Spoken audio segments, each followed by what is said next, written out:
उदयपुर बखास्तिनि सालथां कपिलं आमसेयाव तंनाय सीमानन्दी कदगमा जरा रमै सागबाय थांनो बायथांया कंबाय बाचारनानि बागै हागतनि मन्त्री बख्रकनि कबक मंबाय तिनि सीमानन्दी टीआरएलएमनि खरकसा आदंजुग अंगै बारजा मानखा।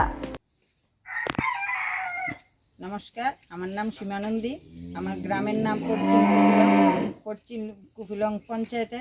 আমি একজন কৃষি সখী। আমার এই টিআরএলের একটা দলের নাম হচ্ছে শিবং মহিলা দল। শিবং মহিলা দলে আমি একজন সদস্য। আর টিআরএলের থেকে আমি কৃষি সখীর কাজ করতেছি। কৃষি সখীর কাজ মানে যে জৈবিক পদ্ধতিতে ধান চাষ, সবজি চাষ করণ। আর এই সবজি চাষ করতে গিয়ে আমি একটা টিআরএলের থেকে জৈবিক পদ্ধতিতে কিভাবে জৈবিক সার তৈরি করতে হয় আমি একটা বেড করছি। আমি এই বেডের মধ্যে জৈবিক সার প্রত্যেক মাসে আমি 100 কেজি সার বানাই। 100 কেজির উপরে বানাই, প্রায় 1000 কেজি। 1000 কেজির উপরে বানাই। 1000 কেজির থেকে আমি সার দিদিরার কাছে ব্যস্ত আছি। দিদিরা সার নিতেছে, এর থেকে আমি অনেক ডেভেলপ হয়েছি। আর আমার কৃষক আছে প্রায় 60-70 জন। আমার কৃষক সবজি ধান চাষ করতেছে। টিআরএলএম আমার সাহায্য করছে। টিআরএলএম আর তেফানিয়া ব্লকে যে বিডি ম্যাম আছে, বিডি ম্যামের তারা দায়িত্বে আমি কাজ করতেছি। এই কাজ করে আমি অনেক স্বনির্ভর হয়েছি। আপনি কেন এই কাজে উৎসাহিত কেন হয়েছেন?